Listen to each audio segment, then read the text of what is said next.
All right, I now call on the aerial representatives from Aerial Application Association of Australia by video conference. For the Hansard record, could you please give your name and the capacity in which you're here today? Yeah, thank you, Senator. It's Phil Hurst. I'm the Chief Executive Officer of the Aerial Application Association, otherwise known as 4As. Thank you. I invite you to make a brief opening statement before the committee asks questions. Do you wish to make an opening statement? Yes, please. Well, good morning, Senators, and thank you for your time. We'll try and get through this as quickly as we can. GA in Australia makes an enormous and vital contribution to Australia's national interest.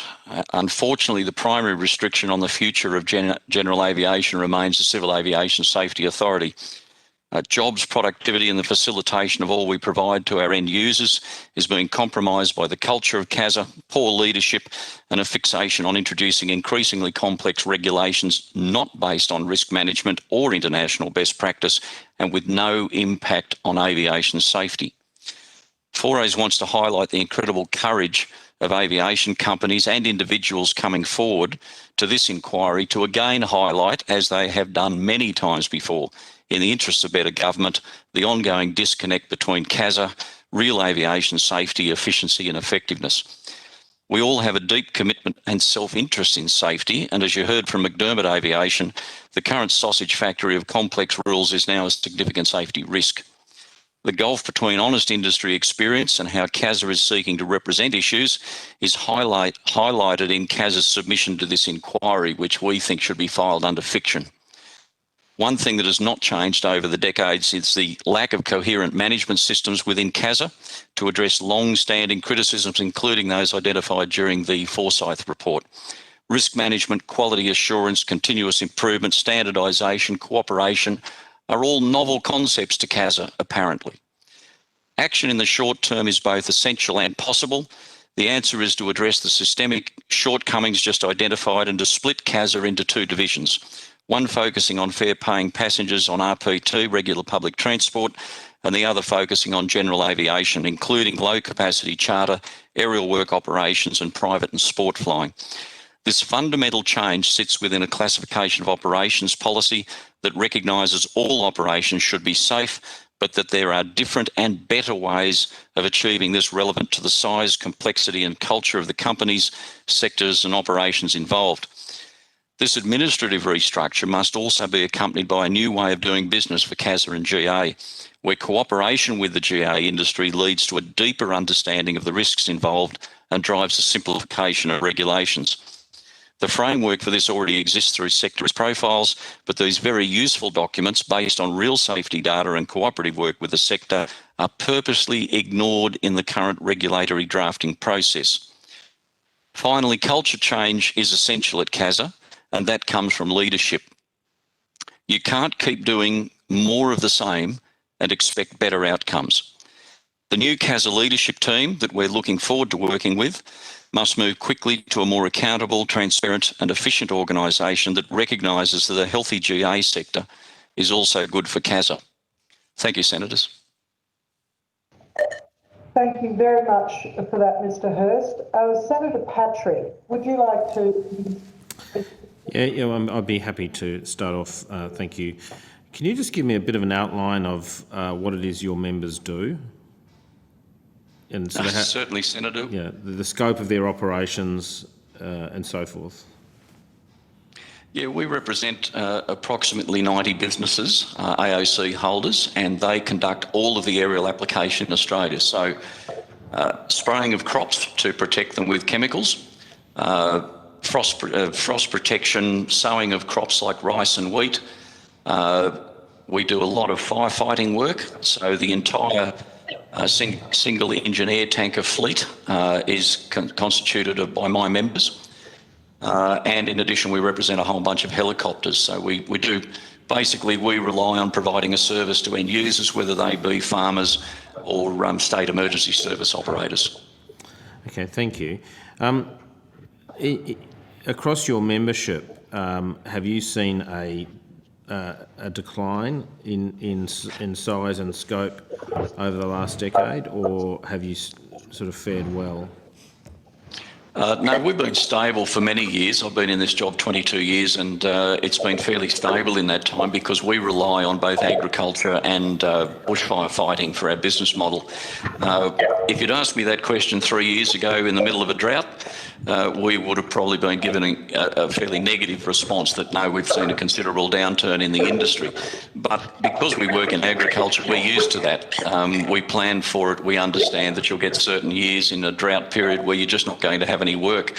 So we've made our own arrangements. We've got a very resilient industry because of that, and we're able to respond quite well to downturns. So whilst the business hasn't changed that much, certainly the cost of compliance has increased over that period of time, and we've sought to work with CASA to reduce those costs by doing innovative things like a chief pilot course and our aerial improvement management system being recognised by CASA. But that's a checkered history as well, trying to get CASA onto a different paradigm.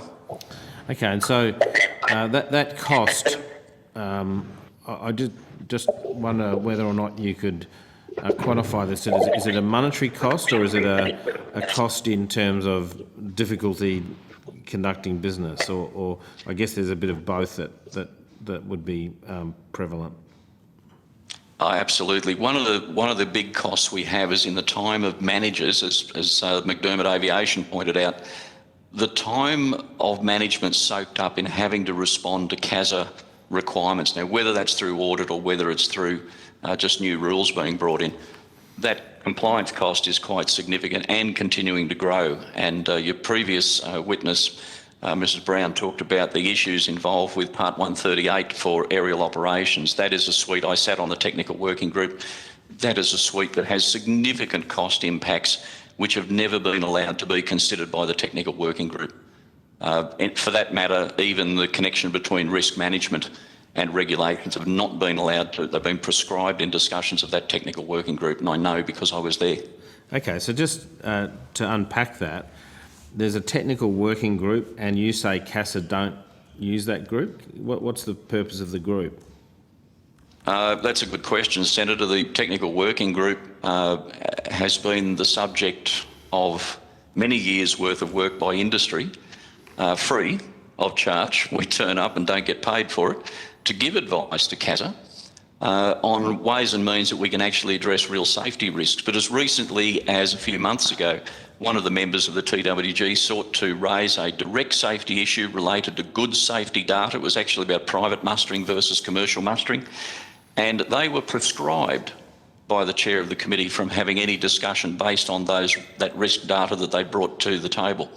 So even with Part 138, which is the most recent one off the sausage factory, we're still faced with the same problem. There's a disconnect between real safe risk management and what the regs are actually asking us to do. So no consultation. Was it purported consultation or simply? Oh, absolutely. Absolutely. What we see is some appalling window dressing where the consultation for the last, and I've sat on the technical working group for Part 138 for the best part of 15 years, the consultation consists of CASA telling you what they've decided and then you trying to talk them down off the high building. Sometimes we're successful, sometimes we're not. The maintenance regulations, for example, we were not. I also sat on that technical working group. And in an act of what can only be described as sheer bastardry, there was a separate element in the maintenance regulations for a B3 licence, which was meant to be a general aviation licence, which was removed just before the regulations were made. That's what we're dealing with, just complete misleading information being given by CASA as to what is going to come out in the regs.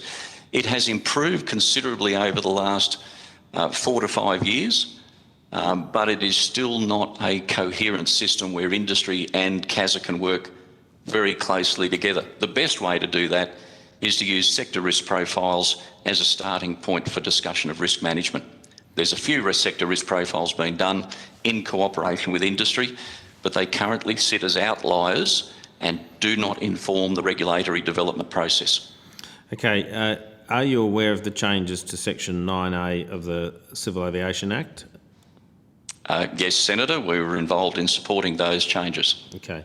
Have you seen any shift in approached by CASA since that law came into effect in October last year? Absolutely zero compliance, Senator. Okay. All right. Thank you, Chair. Could you just expand on that? Zero compliance from whom, Mr. Hurst? One would expect if you sit on a technical working group and you raise issues to do with the cost of proposed regulations, that would fulfil the exact scenario considered by those changes to the Act. We've been actively prescribed from having those discussions about cost in the current technical working groups that have only just put up to the Aviation Safety Advisory Panel. We only made our report probably a month or 6 weeks ago. And the technical working group made a report that clearly identified the report was a dissent report. We could not reach consensus in the sense that industry was in consensus, but CASA wouldn't accept that industry dissented from the way they were going about business.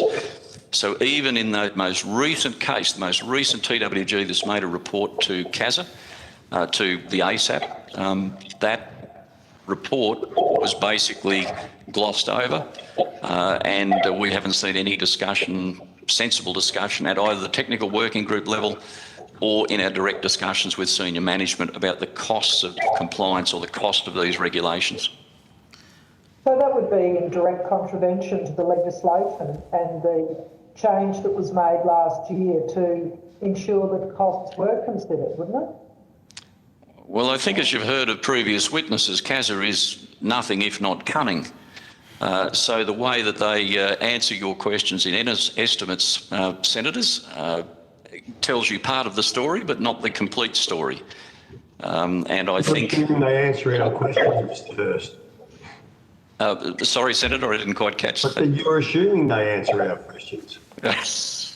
Sorry, leap of faith. Yeah, the problem that we see is that what actually goes on at the ground level and within CASA from our own direct discussions and trying to work with CASA, what is represented, as we've seen in the CASA submission to this inquiry, is fanciful.